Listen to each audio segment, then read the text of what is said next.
It's about mindset shifts. And what you have to realize is that you're going to have to make a lot of mindset shifts. And you may make several in a year because if you're learning or you're growing that fast, you're going to have to shift your mindset several times. And I can visually remember sitting in bed one night and going through things, and we were looking at our 5-year goal, and it wasn't even year 3 yet, and we had already reached it. But if I could offer any advice and looking back, it's that just take the next step. Welcome to Keeping It Entrepreneurial, the podcast where we unravel the tales of launching, scaling, and savoring success with your host, the King of B&B, Heath Green, and the Property Prince, Josh Shepler. Come along as we share our experience launching and scaling a 7-figure property management business that we built and sold, along with candid conversations with remarkable entrepreneurs who've mastered the art of business and have an unbridled spirit for entrepreneurship.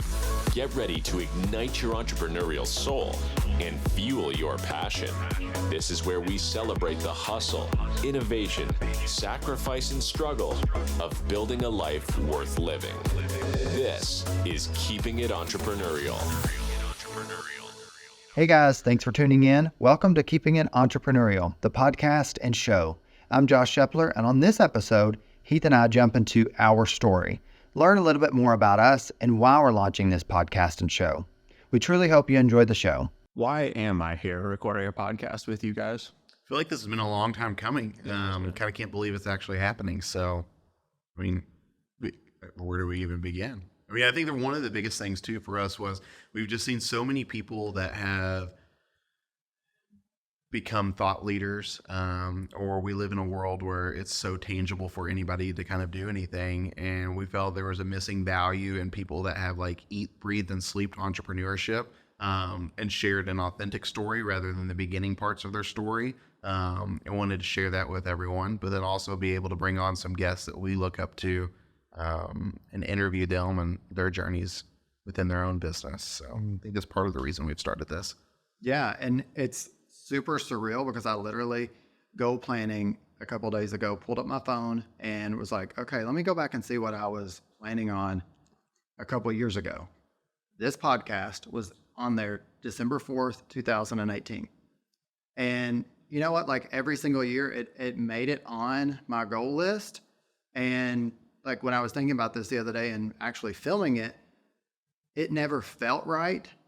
And I don't know, because maybe I didn't know or I didn't think that I had a lot to say or what I could say.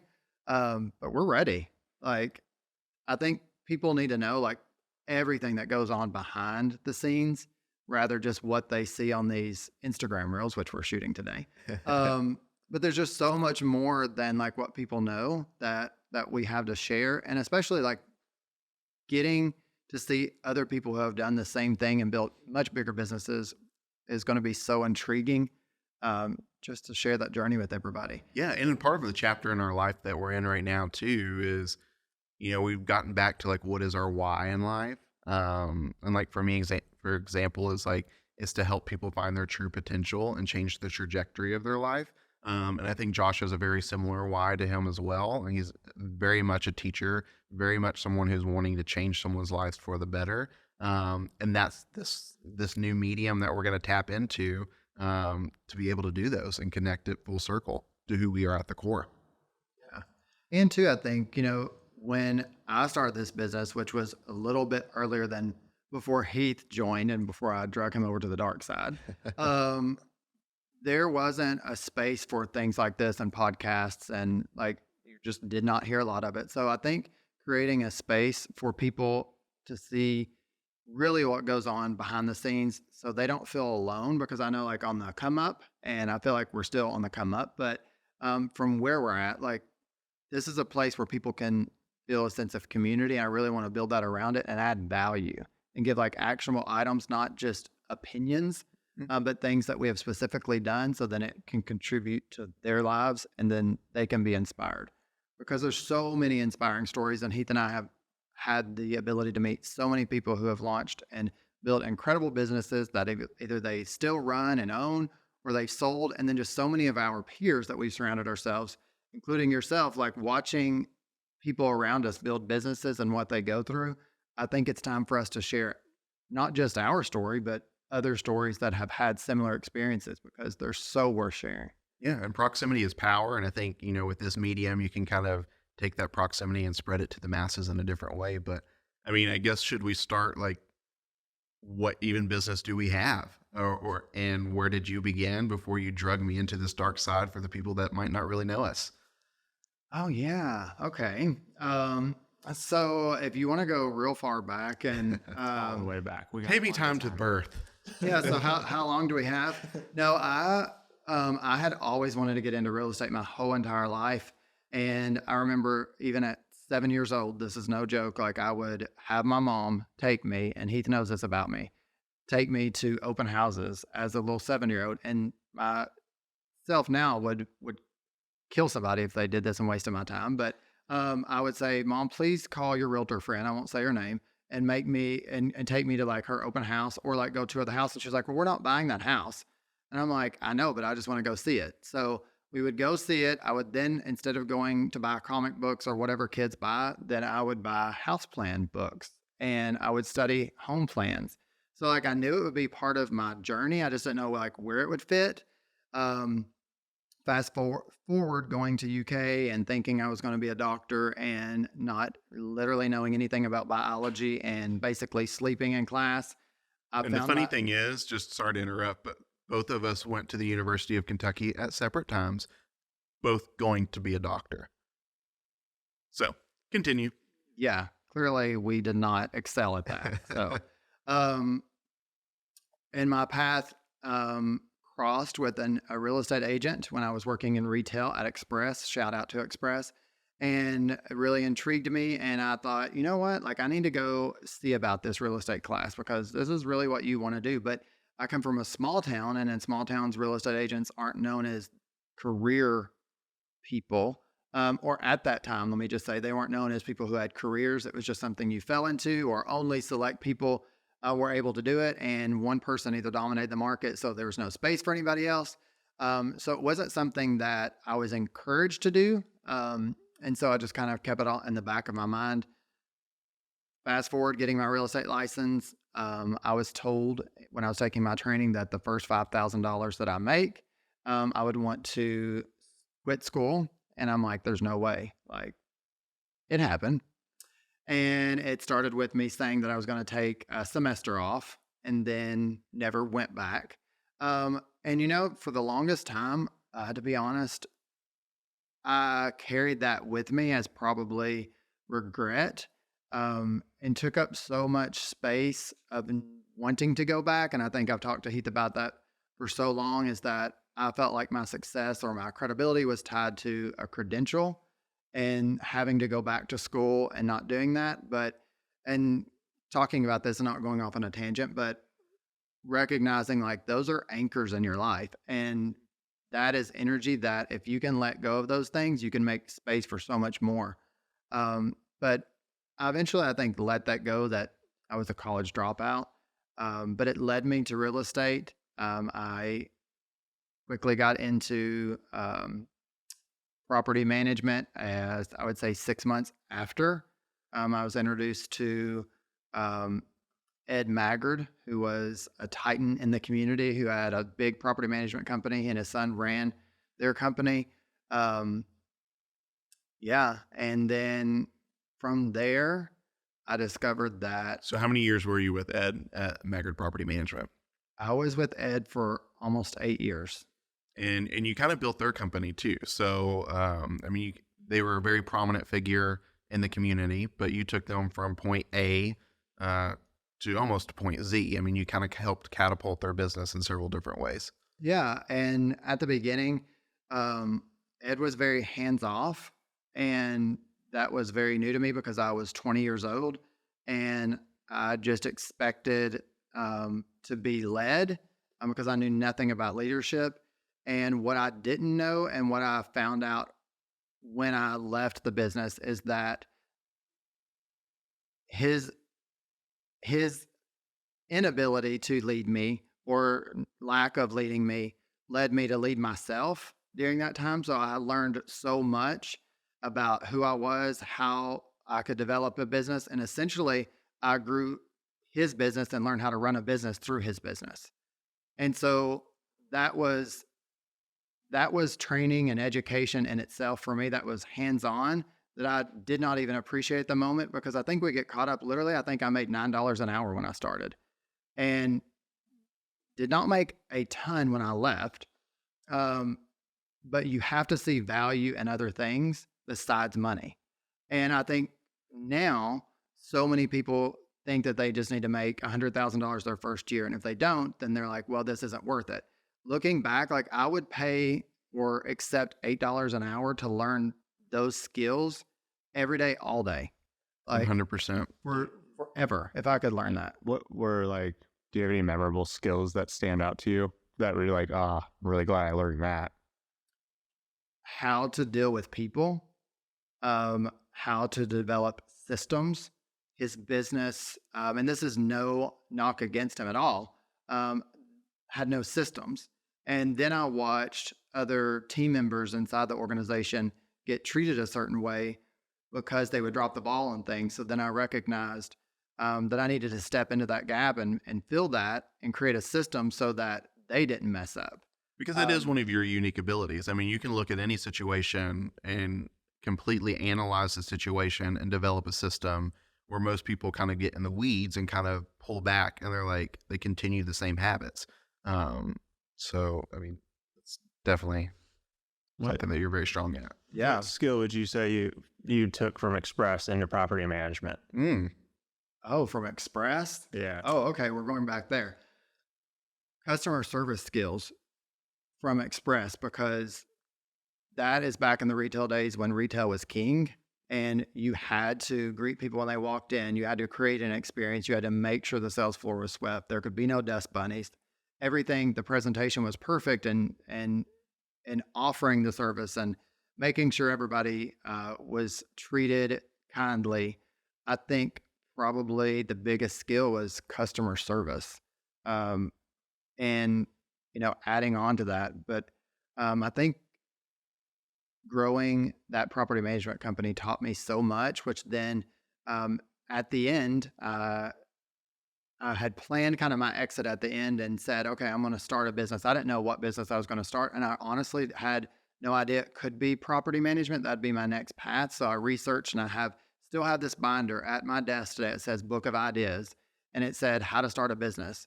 And so I listed 20 to 30 businesses that honestly I would still launch today. But I thought I just need to go in a direction. And I started that thought process in January. And when I did that, I started having conversations about just doing something. And then another door was opened up, and a Remax brokerage offered me a position to come launch their property management division. And so at the time, I'm like, okay, do I want to do this for somebody else? And at the time, that mindset was if I'm thinking back on it, was yes, I did, because I really didn't know of going out on my own. And so I did that by the end of the year. And did you think it was because you couldn't succeed alone and that you had to be under an umbrella of someone else? Or because you've always been an entrepreneur at heart, but what was the fear behind not going and doing it yourself? Well, you know this about me, and I struggle with preparing to prepare to prepare, that I did not think that I was ready. So I want to learn everything, and I feel like I always have to know everything in order to do something, that is a trait that I have evolved with throughout the years. But at the time, I thought I had to know everything about running a business. I had to know everything about hiring somebody. So that allowed me, that was a scarcity mindset, and that was obviously a limiting belief that I had around that. But if I could offer any advice, and looking back, it's that just take the next step. Because in telling myself and looking back, is that next step gave me another level of confidence, that opening that business and doing that was essentially like opening my own business. Just I didn't have the risk involved financially. I was getting a salary, and I appreciate that more than they will ever know. But I was there about 6 months until I realized that, okay, now it is time that if I'm going to put this much effort into something, then it needs to be my own. So then that led me into starting my own company with a best friend and business partner at the time. So I guess just to kind of back up before we get into this next chapter of life, what was it about your definition of failure from starting at Express to then Maggard Property Management to launching something for a Remax to then 6 months later saying, okay, failure does not mean this to me anymore. It means now to your definition of failure today. Yeah, I think it's about mindset shifts. And there's a lot of people that they think that they have to make one mindset shift. And what you have to realize is that you're going to have to make a lot of mindset shifts. And you may make several in a year, because if you're learning or you're growing that fast, then you're going to have to shift your mindset several times. At the time, failure did not show up to me as progress. It does now. And what I've been taught is that obviously failure is progress and you have to fail your way forward. And the faster that you fail, the better. But at the time, and I think it's what I feel now and what I've heard even recently, is that people aren't afraid to fail. They're just afraid of what other people will think of them when they fail. And I think that was me at the time, is that I had no credibility and I didn't want other people around me to say, oh my gosh, well, he started this or he did this and he's failed, which held me back a little bit. But I think the belief in me was bigger. And so saying yes to opportunity pushed me through that, to be quite honest. But yeah, it set me up to launch a business with a best friend of mine. We launched the name and the brand that we sold recently. That launched that. I went into, we went into more the Kentucky Life. That was our overall umbrella. So it was the Kentucky Life Real Estate and Property Management. Went into that, opened it up, picked up some agents, learned so much about growing agent talent. I read, was not with Keller Williams at the time, but I read the MREA on my own and then went back and taught them the book, which they thought I was crazy because I was talking about all these systems and these processes, and blew their mind and said, well, do this, do that. And you had started a team, like the team approach, which was not in our market being done. It was still solo agent. Yeah. So you're kind of being innovative at the same time. Yeah. Have you always been in Lexington? Or what location did you start in? Yes, always in Lexington. Yeah. I thought you meant where did I originate from? Lexington, Kentucky. Yeah. Yeah. Because I have quickly learned that there's multiple Lexingtons around. Yes. Because I said that not too long ago when we were in South Carolina, and they were like, oh, you're not too far away from Charleston then. I'm like, 9 hours. So, yeah. Yeah. I feel like I'm stealing the thunder of the story, but I think it leads us up to like where you join in. I was going to say, you're very much the backbone and the foundation and multiple floors to the story of this company. That's because my journey started while you were in preschool. So like mine comes first and then yours, like literally. Hey, age is just a number. Once I started my company, Heath is basically just graduating college. So what year is this for those that don't know? Oh, okay. That's rude. I started out in real estate in 2006. 2006, I was, depending on what you're kind of looking at it, I was either leaving 8th grade in the spring or going into my freshman year of high school that fall. I was just getting my driver's license, I think. Okay. Well, I'll literally just go watch the Golden Girls. Okay? Like whatever you want me to do. Well, okay. Well, apparently, you know, totally derailed the subject now. You're making big moves while we were learning to drive. Got it. Cool. Something like that. Yes, I was learning failure, and then so I could teach you guys. Okay, later on in life. But started a business with a best friend, and that did not ultimately work out because we had different visions for our lives, and at the time it was devastating. Because it was a super close friendship, and not seeing eye to eye on things was super hurtful. And what I've learned in my life, I have to throw some wisdom in here since you guys are so young and the elder in the room, is that I've learned more from the valleys of my life than I have the peaks. And at any point in my life that I've had a setback or a struggle, I've learned so much more from those than I ever have from being on top of anything. And if you're going through things, and I know that everybody, and that's one reason literally why I wanted to do this podcast, is that there's so many people in different seasons of their lives that if you're in a setback season, know that it will only be temporary and it will only last as long as you're willing to let it, because you can pull yourself out of anything. There's been a lot of dark moments, I'm sure, in all of our lives in this room. And if you haven't experienced a dark moment or a setback, just wait, because no one gets to success an easy way or a shortcut at all. But in those moments, I learned, what can I learn or take from this moment that will help me in the future? And having to say goodbye to a friendship that I dearly cherished for so many years was emotionally draining, I would say, even on both of us, and learning so much of like, Yeah, because I came around before this all kind of happened, but basically the beginning of our personal relationship was right in the middle of what I would call a business divorce, and I think you continue to take the high road. Now, even having this conversation, it wasn't a great time, and I think most people probably would have done the exact opposite of what you did. They would have sunk them, because there were some things that ended not great, in a multitude of different ways, not just business, but you lost a personal relationship. Money was obviously involved, and a multitude of other things, but you allowed that one moment in your life. And that's where I kind of came in too, and it catapulted you. I mean, to sit back and like look, that was probably, I could get emotional talking about it, but it was like one of the coolest seats to be in, because it totally changed the trajectory of my life too. But it was like, I don't know. I'm in awe still, sorry, choking up a little bit. I'm the emotional one of the two.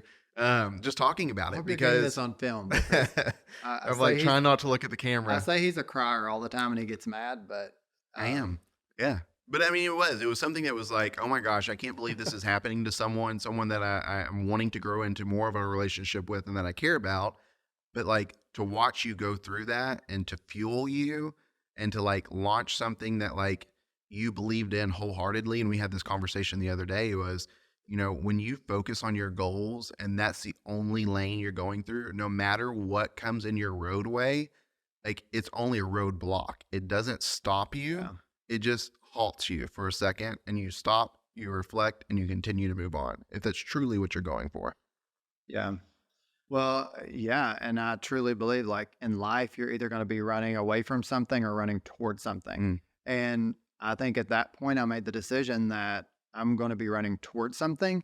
And I think it's, this is something that we've not talked about a lot publicly, and putting it out there, because people have had questions for years of like, what really happened to them? And what I've uncovered is like, that it doesn't matter what story people make up about you, as long as you're okay with the truth. And that built my character, that it didn't matter what other people thought about me or the stories that they were told or the stories that they made up, because people will make up things just to make themselves feel better. But to your point, yes, I knew that where I wanted to go at the time was a place that I didn't really know we would be going. But it would set me up that for multiple different setbacks and how to handle them. Yeah. And I just have to add this in really quick, because watching Alex Hermosi on that interview the other day was, people, and you're much better at this than I am on rephrasing this, but people don't attack people who are above them. So like, if you're like, and that's why, hate comes from below. Yeah. So hate comes from below. And I think that, when people start to make stories or try to pull you down or say things about you or your business or where you're going in life, it's people that are jealous and people that are, I guess, in the word, below you. That's why it's so important to surround yourself with influential people, not only around you in person, but also around you in like what you're feeding yourself from the media. And I think that's, again, tying back into why we wanted to do this podcast, is put something out there that is positive and real and authentic, but gives value to like those people who are needing this outlet. Yeah.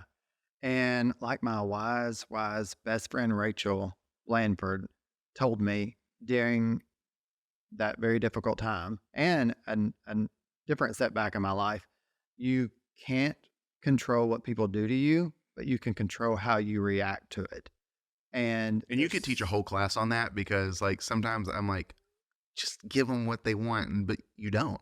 and that is a skill that I've really worked on, um, because there's so much power in not reacting. There's so much power because I think so many people react to everything and they don't reflect back on things and know why they're responding. They just react. But if you don't react, there's so much power in that. So by not reacting, like what did you do in those situations? Did you like, how did you reflect and kind of like get that out of you rather than allowing it to like eat at you on the inside? Like, did you journal? Did you like talk to people about it? Like, what, walk me through that kind of process. Okay. Well, I had set a vision for my life. And I think, we've always talked about this and this, that if you set a vision for your life that is much bigger than where you're at, you're able to pull yourself from where you're at to that vision. Mhm. And you can pull from that. And honestly, I never thought about being where I was at. Let's say we had 20 properties. I envision myself of having 2,000 properties. So mentally, I was there long before I ever got there. And when you're there mentally, it gives you that confidence. So if you want to make $20 million, if you're imagining yourself making $20 million, and this, I would go to bed at night and just replay and things in my head of like, okay, I'm there. Eventually, you're there. No one else knows you're there, but you're there. And because of that, let's say if it is $20 million that you want to have in 10 years, you can pull from that $20 million confidence. And that is 100% fact. And so it does not matter whatever you go through because you're pulling from where you're going, not from where you're at. And that is 100% of where I've always pulled energy and strength. And so it didn't matter of what someone said or about what I did or a setback. It just mattered that I was already where I was going mentally. And that will pull you through every single low. Because your Like, mind every is your single time. vehicle. And like when you have a positive mindset and goals and you have a relationship with both of them, that vehicle is unstoppable. Yeah.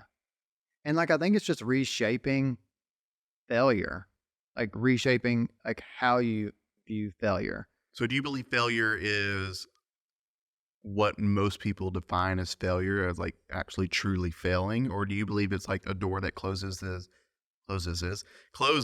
kind of put you in the direction of the door that's supposed to open? I think failure for most people it's different for everybody. I will say that, but I think most people don't even know that things are possible. Mm. They don't even think because they've never been exposed to things. And I think it is I've talked to friends before and this like I've got into disagreements with friends before that haven't been exposed to things that it's an intimidation about people are not taught to dream big.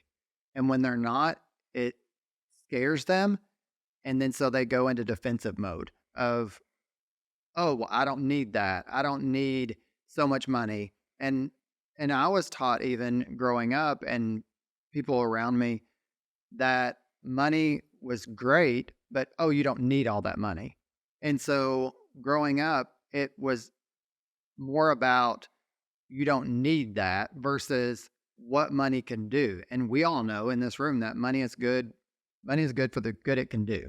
And without money, you can't bless other people. It will not do things. So it's not focusing about just money and having it in hand and you're going to take a bath with like all these $100 bills, but it's literally the doors that can open and what you can do with it. But I think for most people, they have this mindset around money and it scares them to think that they're not thinking big enough. So they pull back. And two, I think people see successful people, and I think this was from Dave Ramsey. I can't really remember, and I'll probably murder it. But they see successful people, they think, standing on top of this mountaintop. And what they don't see is that they're standing on top of all their failures. And the difference is between a successful person and somebody who's not is that they're standing on top of their failures and not buried beneath them. And most people think that success is just this one-way ticket. No, they're standing on top of all their failures. But that's hard for a lot of people to see because it's intimidating. And I think that people don't want to think that they can go do something, because if they think that they can go do something, then they have to take action on it. And then they feel guilty for not taking action. So it's more comfortable to not think about what is possible. Yeah. It's so much safer to just be like, oh, I can just do this. Yeah. And then you're not setting yourself up for failure necessarily. You're actually just kind of staying comfortable. Yeah. And,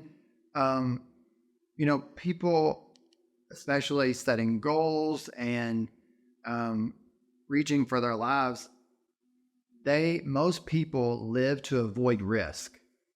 Like all the time, they live to avoid risk besides stepping into commitments that will take you outside your comfort zone. And what happens is when you live to avoid risks, you set targets that are comfortable.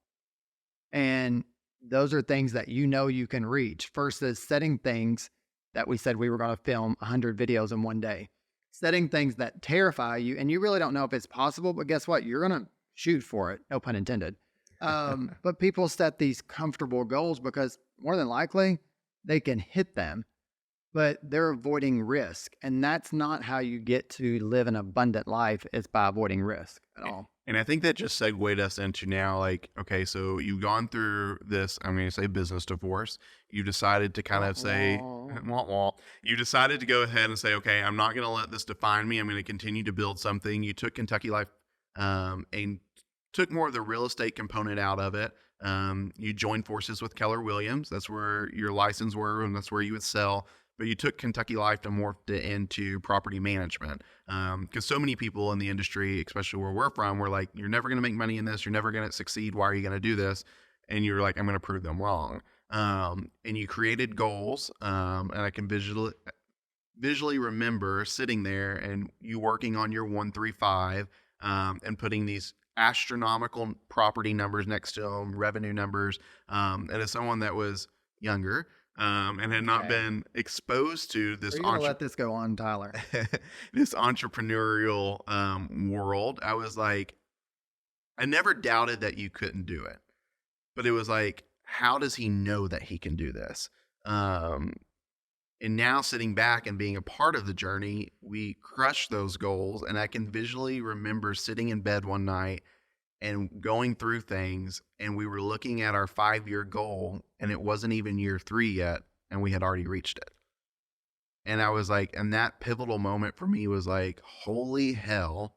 Like, if you have a relationship with your goals and you can like dream big and truly dream big and not just put numbers to paper that you can achieve, and you still do this to me now, like as we're like onboarding properties, or when it comes to revenue or something in our life, you're like, that's not big enough, or like, that's not something that's going to scare you. And I take a moment, I sit back and I'm like, you're right. Like, I should double that number, or I should do X, because it's not about not hitting that number. It's about when can you hit it too. Thanks for joining in. On the next episode, we continue our discussion and get to know Heath and learn more about his story as we continue to open up and let the journey truly begin. Thank you for tuning into this episode of Keeping It Entrepreneurial. And be sure to subscribe wherever you heard this podcast so you never miss a future episode. Don't forget to check out the show notes for those actionable items to stay engaged for future episodes and how to stay connected with Josh and Heath. And if you found value in today's episode, leave us a review and please share with others.